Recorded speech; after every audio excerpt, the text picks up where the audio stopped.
नमस्कार मित्रों, स्वागत है आपका इंटेंस लाइट यूट्यूब चैनल पर। मित्रों, जैसा कि आप जानते हैं कि आपका जीके का सीरीज चल रहा है और जीके या जीएस में आप जो है यूपी ट्रिपल एससी विशेषकर जो है यूपी ट्रिपल एससी के द्वारा आयोजित परीक्षाओं के लिए जीके की आप तैयारी कर रहे हैं। आप जानते होंगे दोस्तों, मंडी परिषद की हो या ग्राम विकास अधिकारी की हो या समाज कल्याण पर्यवेक्षक की हो या फिर लेखपाल की हो, तो विभिन्न परीक्षाओं का आयोजन यूपी ट्रिपल एससी के द्वारा कराया जाता है। इसके अलावा दोस्तों लोअर पीसीएस का भी आयोजन यूपी ट्रिपल एससी द्वारा आयोजित किया जाता है।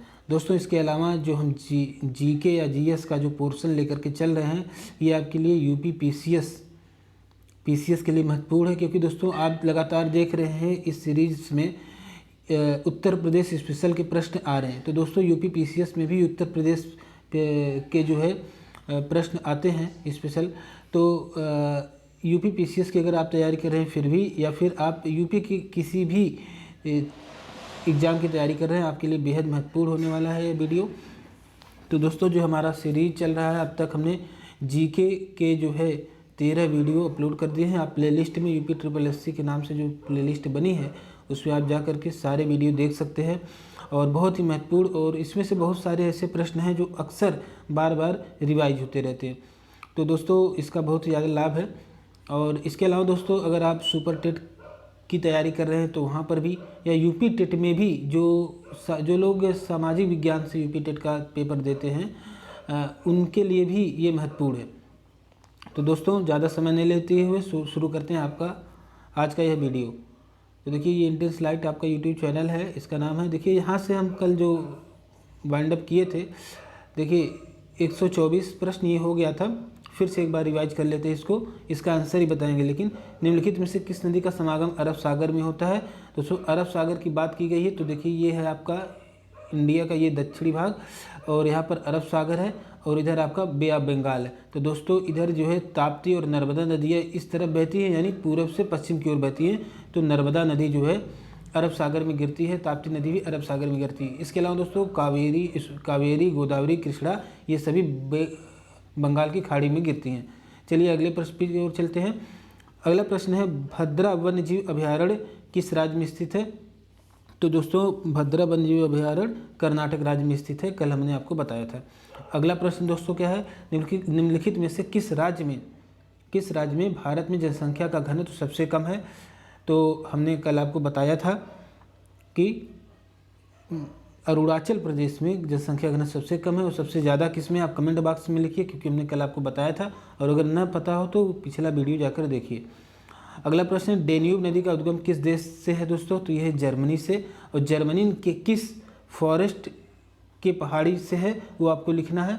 और ये डेन्यूब नदी किस सागर में जाकर के मिल जाती है, ये भी आपको कमेंट बॉक्स में लिख करके बताना है कि डेन्यूब नदी किस सागर में जाकर के मिलती है, क्योंकि ये पहले कल के वीडियो में हमने बता दिया था। तो इस तरह से आपका एक तरह से टेस्ट भी हो जा रहा है कि आपको कितना चीज़ें याद रहती हैं। अगला प्रश्न दोस्तों, अब यहाँ से आज का वीडियो का जो प्रश्न होगा प्रश्न नंबर 128 से शुरू होगा। तो यहाँ से अब ध्यान दीजिए, यहाँ से पूरा जानकारी आपको दी जाएगी। देखिए, क्षेत्रफल के आधार पर सबसे बड़ा महाद्वीप निम्नलिखित में से कौन सा है? उत्तरी अमेरिका, दक्षिणी अमेरिका, एशिया या अफ्रीका? तो दोस्तों क्षेत्रफल के आधार पर सबसे बड़ा महाद्वीप अगर कोई है तो वो है एशिया महाद्वीप। तो और सबसे छोटा अगर महाद्वीप पूछा जाए, सबसे छोटा, तो वो है ऑस्ट्रेलिया महाद्वीप जो है, ऑस्ट्रेलिया महाद्वीप सबसे छोटा है, जबकि सबसे बड़ा महाद्वीप कौन सा है? एशिया। चलिए आगे बढ़ते हैं अगले प्रश्न की ओर। चमेरा बांध किस नदी पर बनाया गया है? दोस्तों चमेरा बांध के बारे में पूछा जा रहा है। तो यहाँ पर देखिए सतलुज, रावी, ब्यास या चिनाब। तो दोस्तों चमेरा बांध जो है रावी नदी पर बनाई गई है, और ये किस प्रदेश में है? तो ये हिमाचल प्रदेश में है। चमेरा बांध कहाँ है? रावी नदी पर है और हिमाचल प्रदेश में स्थित है। अगला प्रश्न है, गैलेरस ज्वालामुखी किस देश में स्थित है? गैलेरस ज्वालामुखी किस देश में स्थित है? कोलंबिया, मैक्सिको, इटली या हवाई? तो दोस्तों ये है कोलंबिया में। कहाँ पर है? कोलंबिया में। गैलेरस ज्वालामुखी कोलंबिया में स्थित है। और दोस्तों कोलंबिया किस महाद्वीप का देश है? तो ये दक्षिण अमेरिका महाद्वीप का देश है दोस्तों। दक्षिण अमेरिका की जो मैप है कुछ इस तरह से है, और यहाँ पर है कोलंबिया, यहाँ पर है क्या? कोलंबिया। तो कोलंबिया में, यहाँ पर कोलंबिया के बीच में गैलेरिस ज्वालामुखी निकलता है। और इसके अलावा दोस्तों इसमें इधर ये इतना बड़ा सा ब्राज़ील का एक बड़ा क्षेत्र आ जाता है, ब्राज़ील का, जहाँ की जो अमेजन नदी है, बहुत बड़ी नदी। तो चलिए आगे बढ़ते हैं। थोसेहार वाटरफॉल किस राज्य में स्थित है? तो थोसेहार वाटरफॉल की बात कर रहा है, ये महाराष्ट्र, कर्नाटक, उड़ीसा या मध्य प्रदेश। तो दोस्तों ये है कहाँ? महाराष्ट्र में। थोसेहार वाटरफॉल महाराष्ट्र में। महाराष्ट्र के किस जिले में दोस्तों? तो ये सतारा। और किस लिए आपने इसका नाम सुना है? आप जब इतिहास पढ़े होंगे तो जो 1857 की क्रांति थी और उसमें जब राज्यों का विलय हो रहा था तो उसमें सतारा का भी जो है विलय किया गया था। सतारा, संबलपुर, जोधपुर, बघाट, ठीक है, अवध, झांसी आदि। तो सतारा जो है महाराष्ट्र में स्थित है और सतारा में ही थोसेहार वाटरफॉल है, ठीक है, ये जलप्रपात है, थोसेहार जलप्रपात। आगे बढ़ते हैं। पृथ्वी के उत्तरी गोलार्ध से रहने वाले कुल मानव आबादी का अनुमानित प्रतिशत पूछा गया है। तो पृथ्वी के उत्तरी गोलार्ध में कितने परसेंट कुल मानव आबादी का अनुमानित प्रतिशत है? तो 60, 70, 80 या 90। तो उत्तरी गोलार्ध में लगभग 90% मानव का आबादी है, या 90% लोग रहते हैं।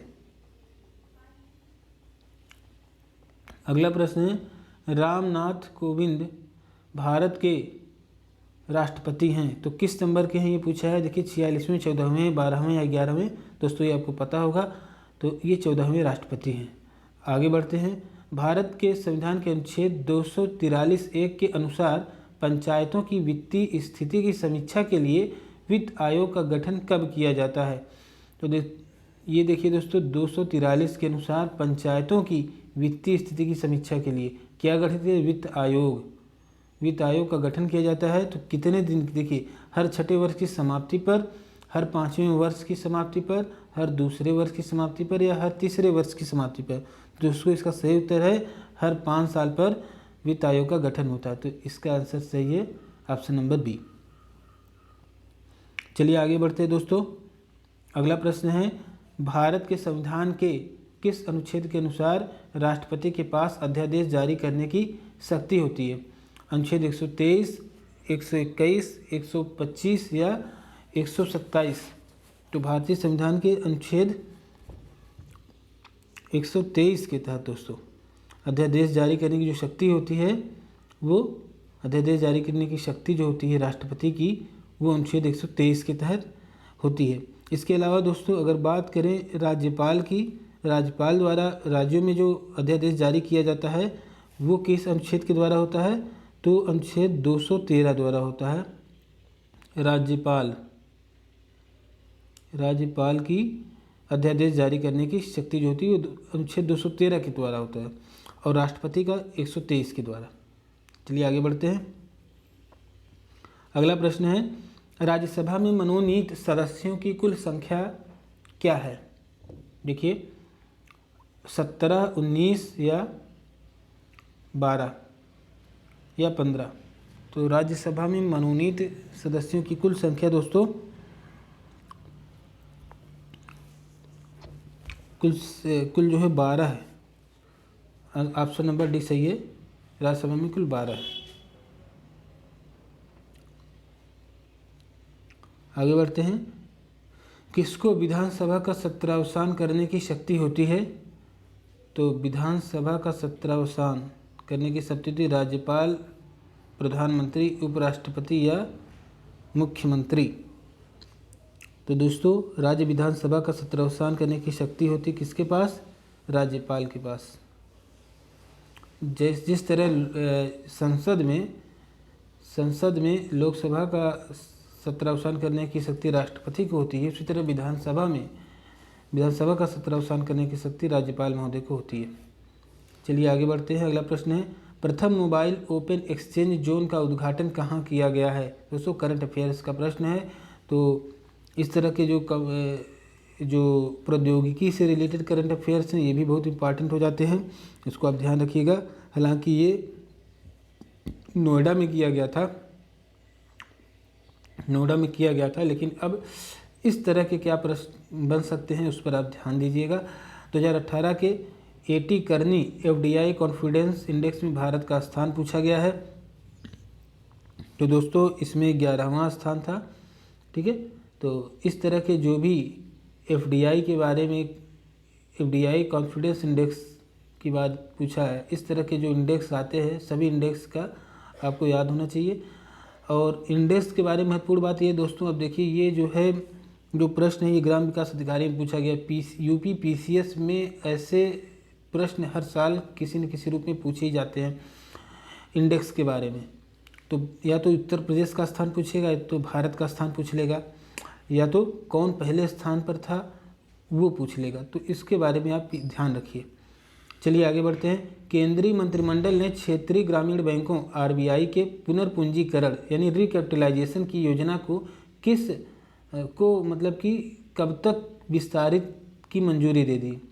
जो केंद्रीय मंत्रिमंडल ने जो क्षेत्रीय ग्रामीण बैंक था यानी RRB, क्षेत्रीय ग्रामीण बैंक, रीजनल रूरल बैंक के पुनर्पूंजीकरण को 2020 तक, 22 तक या 25 तक या 30 तक विस्तार की मंजूरी दी है। तो इसका रिकैपिटलाइजेशन के लिए कब तक के लिए इसका समय बढ़ा दिया गया है? तो दोस्तों ये सही उत्तर है इसका ऑप्शन नंबर A, 2020 तक।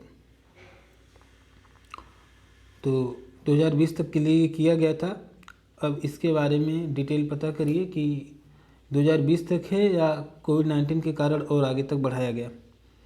अगला प्रश्न है, विश्व बाघ रिकॉर्ड दिवस यानी विश्व बाघ दिवस, वर्ल्ड टाइगर डे कब मनाया जाता है? 21 अप्रैल को, 23 मई को, 18 जून को या 29 जुलाई को? तो दोस्तों ये मनाया जाता है कब? 29 जुलाई को विश्व बाघ दिवस मनाया जाता है। अगला प्रश्न है, भारत का पहला वैश्विक गतिशीलता शिखर सम्मेलन ग्लोबल मोबिलिटी समिट कहाँ आयोजित किया गया है? तो नई दिल्ली, पुणे, लखनऊ या मुंबई? तो ये नई दिल्ली में आयोजित किया गया है। तो ग्लोबल मोबिलिटी समिट भारत का ये नई दिल्ली में आयोजित किया गया। अगला प्रश्न है, निम्नलिखित सरकारों में से किसने सूर्य शक्ति किसान योजना का प्रारंभ किया है? तो यहाँ पर देखिए उत्तर प्रदेश है नहीं, मध्य प्रदेश, महाराष्ट्र, गुजरात या उड़ीसा? तो जो सूर्य शक्ति जो योजना है ये गुजरात सरकार द्वारा प्रारंभ किया गया था। गुजरात सरकार द्वारा मिशन सूर्य शक्ति किसान योजना, ये गुजरात सरकार द्वारा। अगला प्रश्न है, हरियाणा सरकार द्वारा अपने पंचायतों को स्टार रैंकिंग देने के लिए शुरू की गई 7 सितारा ग्राम पंचायत इंद्रधनुष योजना कितने सामाजिक मानकों पर आधारित है? तो दोस्तों इसमें ऑप्शन में दिया है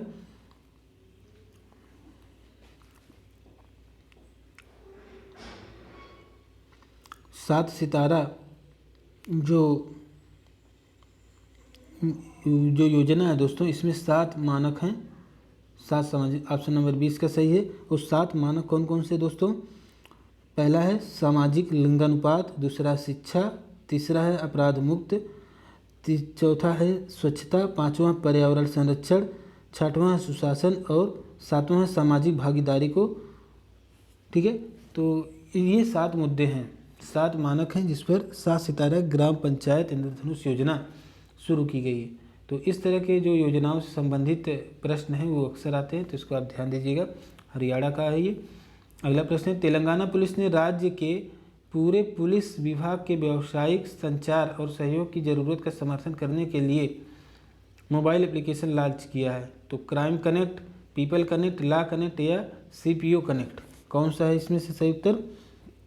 तो दोस्तों इसके लिए इसने OP connect COP connect, option number D सही है, COP कनेक्ट का लॉन्च किया है। अगला प्रश्न है, हाल ही में निम्नलिखित में से किसको त्रिपुरा का राज्यफल घोषित किया गया है? क्वीन अनानास, किंग ऑरेंज, प्रिंस आम या क्वीन लीची? तो क्वीन अनानास को त्रिपुरा का राज्यफल घोषित किया गया है, ऑप्शन नंबर ए सही है उत्तर। चलिए आगे बढ़ते हैं। पढ़ेगा इंडिया तभी तो बढ़ेगा इंडिया, इंटेंस स्लाइड। आइए देखते हैं अगला प्रश्न।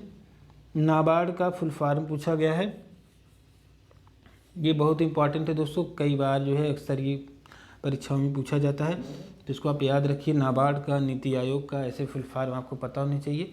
चलिए, national agriculture bank for agro and rural development, B है national bank for agriculture and rural development, C है national bank for state and rural development, और डी है new bank for agriculture and rural development. तो दोस्तों इसका जो सही उत्तर है ये national bank for agriculture and rural development, national bank for agriculture and rural development, option number B सही उत्तर है। चलिए आगे बढ़ते हैं अगली प्रश्न की ओर। नाबार्ड जो है दोस्तों काम क्या करता है? ये कृषि के क्षेत्र में जो बैंक हैं उनको, सहकारी बैंकों को लोन देने का कार्य करता है, जिससे किसानों को आसानी से ऋण मिल सके। चलिए आगे बढ़ते हैं। निम्नलिखित देशों में से कौन सा दुनिया का सबसे बड़ा टैक्स बाजार है? तो दोस्तों सबसे बड़ा दुनिया का टैक्स बाजार ब्राज़ील, अमेरिका, रूस या भारत? तो दोस्तों भारत दुनिया का सबसे बड़ा टैक्स बाजार है। चलिए आगे बढ़ते हैं। Please subscribe and share this video link, आप जो है इसको चाहे तो शेयर करें। चलिए आगे बढ़ते हैं। अगला प्रश्न है, 27 से 29 दिसंबर 2018 के दौरान Annapurna world of food India के 13वें संस्करण का आयोजन किस शहर में किया जाएगा? दोस्तों ये 2018 का जो पेपर था उसमें प्रश्न आया था, तो इसका उद्देश्य यहाँ पे शामिल करने का मित्रों इतना ही है कि इस तरह के Annapurna world of food India अब 13वां संस्करण लॉन्च किया जा रहा है, और चूँकि आप जानते हैं कि ये फूड से संबंधित है, तो ऐसे प्रश्नों थोड़ा सेंसिटिव होते हैं पब्लिक वेलफेयर के लिहाज से भी, और मानव के जो भले के लिए चीज़ें होती हैं तो वो बहुत ही इम्पॉर्टेंट होती हैं, ऐसी योजनाएं या ऐसी चीज़ें, तो उनको ध्यान में रखना बहुत ज़रूरी होता है, इसलिए यहाँ पर रखा। हालांकि इसका आंसर बहुत ही ज़रूरी नहीं है आपके लिए, लेकिन फिर भी आप चूँकि यहाँ पर आप देख रहे हैं तो इसका आंसर भी देखते चलिए। इसका आयोजन दोस्तों मुंबई में हुआ था। इसका आयोजन कहाँ हुआ था? मुंबई में। अगला प्रश्न है, 2017-18 के दौरान निम्नलिखित में से कौन सा देश दुनिया का सबसे बड़ा दूध उत्पादक था? जर्मनी, भारत, ऑस्ट्रेलिया या दक्षिण अफ्रीका? तो दोस्तों इसमें भी इम्पॉर्टेंट बात क्या है कि भारत देश दूध उत्पादन में नंबर 1 है, दुनिया में आज भी नंबर 1 है। तो दोस्तों आज के लिए बस इतना ही, मिलते हैं नेक्स्ट वीडियो में।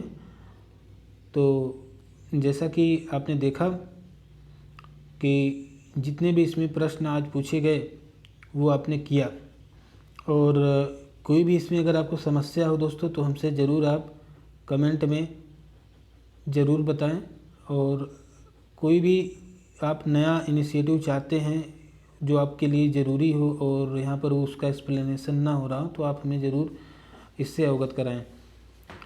तो दोस्तों आज के लिए बस इतना ही। Thank you so much for watching this video, और आपसे रिक्वेस्ट है कि प्लीज़ वीडियो को अधिक से अधिक शेयर करें ताकि और लोग भी इसका लाभ उठा सकें, और आप भी इस वीडियो को पूरे पेशेंस के साथ आराम से देखा करें। जितने भी इसमें इस सीरीज़ में वीडियो बने हैं इस प्लेलिस्ट में हैं वो आपके परीक्षा के लिए से बहुत इंपॉर्टेंट हैं, ये आप विश्वास रखिए। और जब भी आप आगामी परीक्षाओं को देने जाएंगे, अगर आपने लेखपाल वगैरह का